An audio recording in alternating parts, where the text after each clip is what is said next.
শীতকালে মায়ের হাতে গরম গরম একটু পিঠে না খেলে আমার তো শীতকালটা পুরো ইনকমপ্লিট থেকে যায়। আজকে তাই মাকে আবদার করেছিলাম একটু পাটিসাপটা বানানোর জন্য।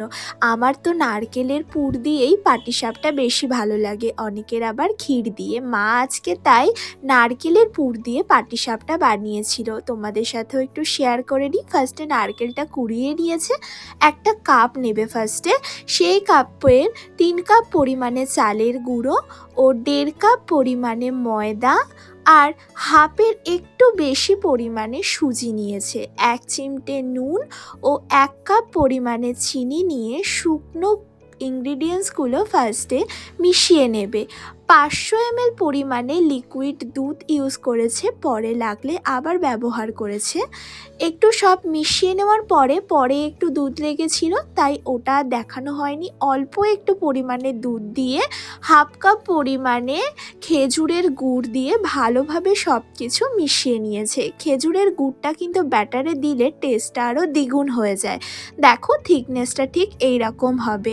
আধ ঘন্টা সেটাকে ঢাকা দিয়ে রেস্টে রাখতে হবে, সুজিটা ততক্ষণে একটু ফুলে ব্যাটারটা মোটা হয়ে যাবে। অন্যদিকে কড়াইতে নারকেল কোড়ানোটা দিয়ে একটু খেজুর গুড়ের পাটালি দিয়েছে, ভালোভাবে সব কিছু মিশিয়ে নাড়তে হবে লো ফ্লেমে। ভালোভাবে নাড়তে নাড়তে কালারটা একদম ডার্ক হয়ে যাবে, ঠিক এই রকম কালার এলেই তাহলে রেডি হয়ে যাবে আমাদের নারকেল ছাইয়ের পুরটা।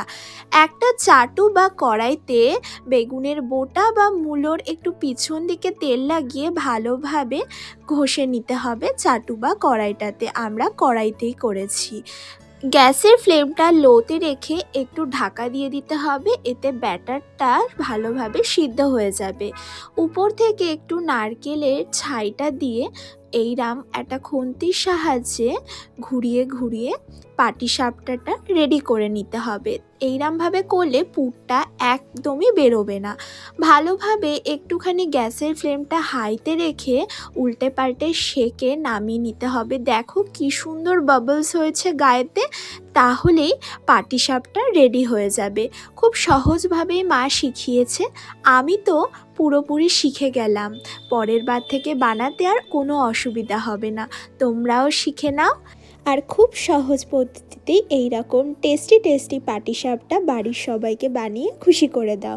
এইরকম সুন্দর ও সহজ রেসিপি পেতে আমার পেজটা কিন্তু সাবস্ক্রাইব করতে ভুলো না। কেমন লাগলো রেসিপিটা সেটাও জানিও কমেন্টে।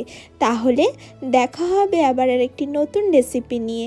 ততক্ষণের জন্য টাটা।